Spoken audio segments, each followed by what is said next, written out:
My self professor doctor Deepak Singh, A life science specialist. आज एक topic deal कर रहे हैं जो कि बहुत क्लिनिकल का इम्पोर्टेंट टॉपिक है। ये यूएसजी ऑफ स्क्रोटम। देखिए, स्क्रोटम का अल्ट्रासोनोग्राफी। स्क्रोटम में बहुत सारे लोगों की बहुत मिसकंसेप्ट होती है। क्या मिसकंसेप्ट होती है कि स्क्रोटम का साइज अगर बाय द वे इंक्रीज कर जाता है या स्क्रोटम में अगर पेन होता है, स्क्रोटम की अगर साइज घट जाती है, तो किसी भी कंडीशन को लोग हाइड्रोसील बोलते हैं, जो कि हाइड्रोसील कोई ऑर्गन का नाम नहीं है। हाइड्रोसील जो होती है डिजीज का नाम है, एक कंडीशन होती है।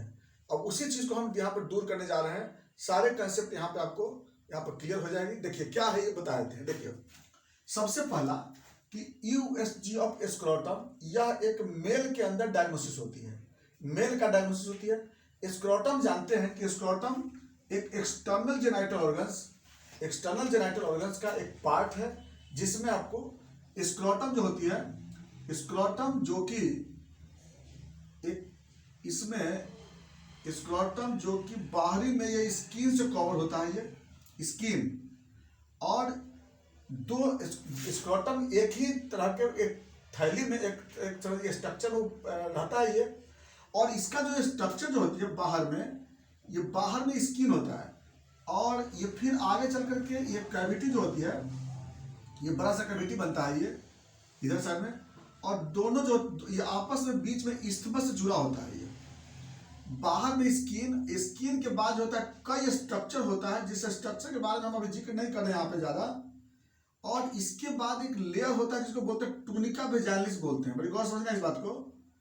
ये टूनिका वेजाइनलिस होती है, और टूनिका वेजाइनलिस जो होती है वो 2 लेयर से बनी होती है। टूनिका वेजाइनलिस 2 लेयर से बनी होती है। अंदर में होता है विसरल लेयर, बाहर पैराइटल लेयर, और ये ऊपर में कनेक्ट होता है पेरिटोनियम से। ये जो कनेक्शन होती है पेरिटोनियम से कनेक्ट होती है, और पेरिटोनियम का जो फ्लूइड होता है ना, इसके साथ जो होता है वो सिक्रेशन और रीअब्जॉर्प्शन होते रहता है। इसके अंदर एक जो गैप, जिसको लोग गोनाड बोलते हैं, मेल गोनाड, जिसको हम क्या कहते हैं, टेस्टिस कहते हैं। तो इस मेल गोनाड जो टेस्टिस कहते हैं, वो टूनिका वेजाइनलिस के अंदर जो होती है, ये टेस्टिस यहाँ पे होती है। और ये जो होती है, ये जो बाहर से टूनिका अल्बुजिनिया से क्या होती है, कवर होती है ये। और अंदर में ये कंपार्टमेंट होती है, इसमें 250 कंपार्टमेंट होता है, ठीक है ना।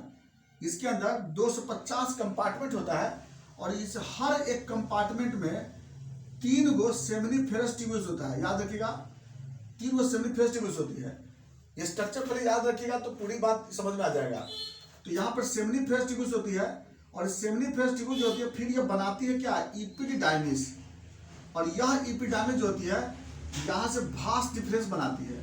और ये भास डिफरेंस, राइट वाला भास डिफरेंस, और इधर से सेम उसी तरह से, हम इधर का फोटो नहीं बना रहे हैं, कॉम्प्लेक्स हो सकती है, तो सेम अगर बनाना चाहे तो बना देते हैं यहाँ पर कि यहाँ पे मसल्स बनती है यहाँ पे, और यहाँ पे टूनिका वेजाइनलिस यहाँ पे है, सेम उधर साइड वाला यह टूनिका वेजाइनलिस है यहाँ पे, और यहाँ पे टेस्टिस है, और टेस्टिस के बाद यहाँ पर क्या हो जाएगा, फिर कंपार्टमेंट हो यहाँ पे, और यहाँ पर सेम यहाँ से क्या निकले, एपिडाइमिस, और यहाँ से भास डिफरेंस निकलेंगे। देखिए ये इसलिए हम लोग सिर्फ एक ही स्ट्रक्चर बना रहे हैं अभी। तो अब जो बात करते हैं कि ये स्क्रोटम में मेन स्ट्रक्चर क्या क्या होता है, यहाँ पे स्किन और टूनिका वेजाइनलिस के बीच में कुछ टिश्यू, जैसे मसल्स, एडिपोज टिश्यू, और उसका टूनिका वेजाइनलिस में क्या होती है, फ्लूइड होती है, इसमें कुछ फ्लूइड होता है, ठीक है ना। अब क्या होता है, इसके अंदर फिर क्या है, कभी यहाँ पे क्या होता है, गोनाड हो गया। यहाँ पे गोनाड है, गोनाड में क्या है, इसके अंदर यहाँ पर जो जर्म सेल है, इसके अंदर सेमिनिफेरस ट्यूब्यूल्स है, इसके अंदर सर्टोली सेल, लिडिक सेल्स है। सर्टोली सेल क्या होगा, यहाँ पर जर्म सेल क्या बनाएगी, यहाँ पर स्पर्मेटोजोआ बनाएगी, और यह स्पर्मेटोजोआ फिर यहाँ से बन करके और भास डिफरेंस में आकर यहाँ डिपोजिट होता है, और ड्यूरिंग सेक्सुअल इमोशन के समय क्या होता है, इजाकुलेट होकर बाहर निकलता है। देखिए ये तो हो गया है स्ट्रक्चर के बारे में। हम बात कर रहे थे इसका कि अल्ट्रासोनोग्राफी क्यों करते हैं, ये बात में चलते हैं हम लोग।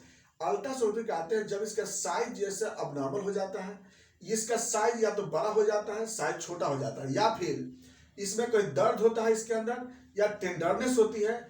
इस कंडीशन में यहाँ पे अल्ट्रासोनोग्राफी आते हैं।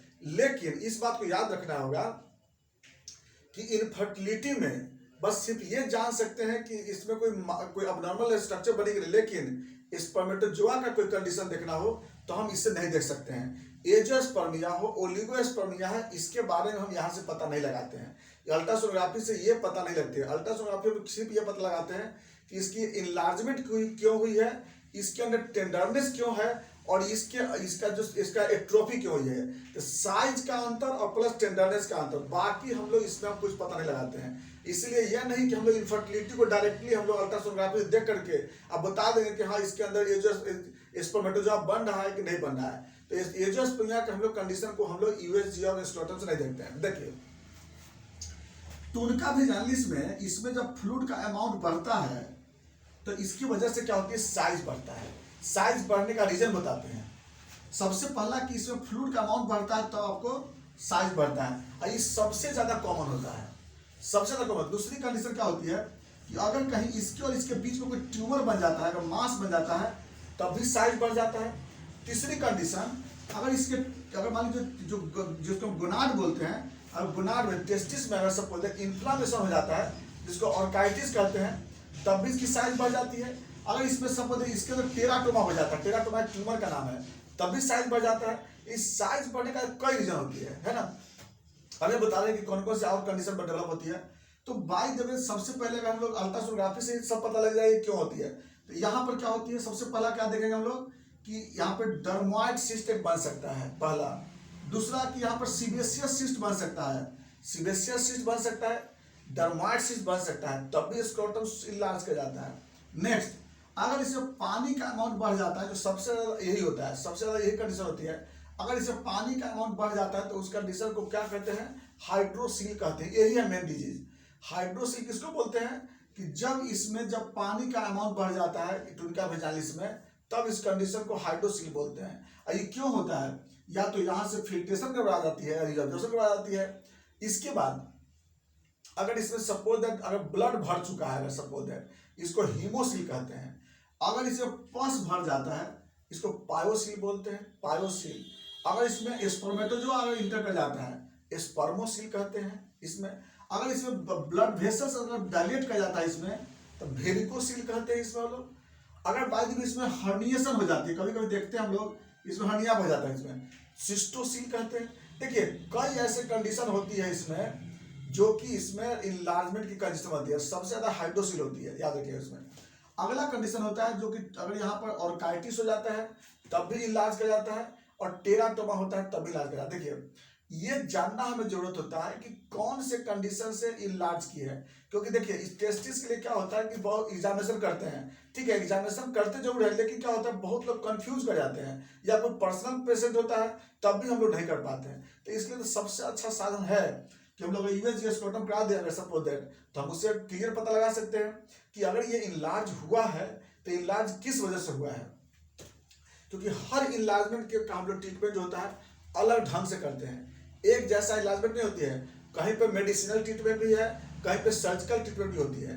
इसीलिए हम लोग क्या करते हैं कि यूएसजी और स्क्रोटम करा करके कंफर्म कर लेते हैं कि मांस जो बढ़ी है वो किस वजह से मांस बढ़ी है। नहीं तो क्या हो गया, अंदाज में हम लोग दवा चलाते रहते हैं और जिसका रिजल्ट सही नहीं नजर आता है। क्योंकि देखिए हर का बात अलग अलग बता दिए। अब बता ना आपको कि जैसे देखिए डर्माइड सिस्ट है, सीबेसियस सिस्ट है, इसका कोई पता थोड़ा चलता है और वहां पे किस वजह से डेवलप हो जाता है, इसका तो अनोन इटियोलॉजी है। अब यहाँ पे हीमोसील हुआ है, तो हीमोसील का कारण क्या होता है, कहीं ना कहीं इंजुरी हुई होगी, ब्लड वेसल्स वहां डैमेज हुआ होगा। अगर यहाँ पे पायोसील हुआ है, इसका मतलब क्या हुआ, वहां पे कोई ना कोई इन्फेक्शन हुआ होगा, या तो गोनोरिया का इन्फेक्शन हुआ होगा, स्टेफाइलोकोकस ऑरियस का इन्फेक्शन हुआ होगा, तो उसकी वजह से यहाँ पे पस बन चुका है। अगर यहाँ पे स्पर्मोसील है, इसका मतलब क्या है कि भास डिफरेंस यहाँ से क्या होगा, ब्लॉकेज होगी। तो भाज में ब्लॉक होने क्या हो सकती है, ब्लॉक होने से यहाँ से स्पर्म इंटर कर गया होगा, ये कंडीशन। अगर भाई ऑर्काइटिस हो गया है तो इन्फ्लामेशन हुआ है, तो इन्फ्लामेशन की मेडिसिन अलग चलेगी। अगर टेराटोमा हो चुका है तो टेराटोमा का मेडिसिन अलग चलेगी। और बाय द मेडिसिन से नहीं ठीक होगा सपोज दैट, इतना तो मालूम होगा तभी ना ट्रीटमेंट कर पाएंगे कि फ्लूइड निकालना है कि रिपेयर किस ढंग से करना है, ट्यूमर क्या बनी हुई वहाँ पे। इसीलिए जो होता है हमें अंदाज में दवा देने से अच्छा पहले में हमको काम यह करना है कि इसको हम लोग प्रॉपर डायग्नोज करा के तब हम लोग इसका ट्रीटमेंट कर लेते हैं। यह है मेरा यूएसजी ऑफ स्क्रोटम। इसके बाद हम लोग फिर चलेंगे नेक्स्ट वीडियो में। थैंक्स।